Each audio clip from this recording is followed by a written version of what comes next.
नमस्कार. ॲडव्होकेट नरेंद्र माधव या चॅनलवरती आपलं सहर्ष स्वागत. आज आपण कायदेविषयक घडामोडी पाहत असताना या कायदेविषयक घडामोडीमध्ये भारताच्या न्यायव्यवस्थेचं कोणत्या पद्धतीचं महत्त्व आहे हे आपण विषय करणार आहोत. हा व्हिडिओ जर आपल्याला आवडत असेल तर नक्की मोठ्या पद्धतीने लाईक करा, सबस्क्राईब करा, कारण तुमच्या लाईक आणि सबस्क्राईब करण्याने आम्हाला आमचं मनोबळ वाढतं आणि चांगले चांगले व्हिडिओ आपल्यापर्यंत पोहोचवण्याचं काम आम्ही नक्की करतो. तर भारतीय न्यायव्यवस्थेचे जे महत्त्व आहे ते समजून घेण्यासाठी आपल्याला सर्वप्रथम यातली कार्यप्रणाली, न्यायव्यवस्था, प्रशासन व्यवस्था याची आपल्याला माहिती असावी लागेल. त्यासाठी सर्वप्रथम आपल्याला भारतीय राज्यघटना काय आहे, भारतीय राज्यघटनेचं महत्त्व काय आहे हे समजून घेणं अपेक्षित आहे.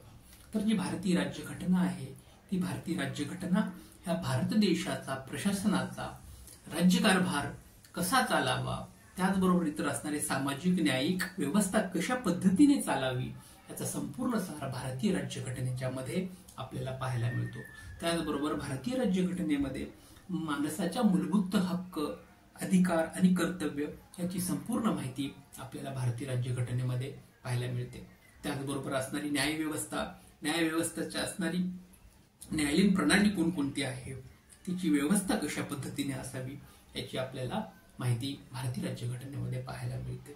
त्याचबरोबर असेल ग्रामप्रशासन असेल, मुख्यमंत्री असेल, राज्यपाल असतील, पंतप्रधान असेल, त्याचबरोबर पंतप्रधानाचा असणारं मंत्रिमंडळ असेल, त्यांची स्थापना तो कशा पद्धतीने असावा, त्याचपासून तर अगदी ग्राम लेवलपर्यंत असणारी ग्रामसभा इथपर्यंतचा संपूर्ण राजकीय व्याप आपल्याला भारतीय राज्यघटनेमध्ये पाहायला मिळतो. तर ही भारतीय राज्यघटना ही की पहिला घटक आहे न्यायप्रणालीमधला, जो अत्यंत महत्वाचा आणि व्यापक असा आहे. ह्याच भारतीय राज्यघटनेच्या अनुषंगाने आपल्याला जर चालायचं असेल तर आपल्यामध्ये न्यायिक गोष्टी रुजवणं ही काळाची गरज आहे.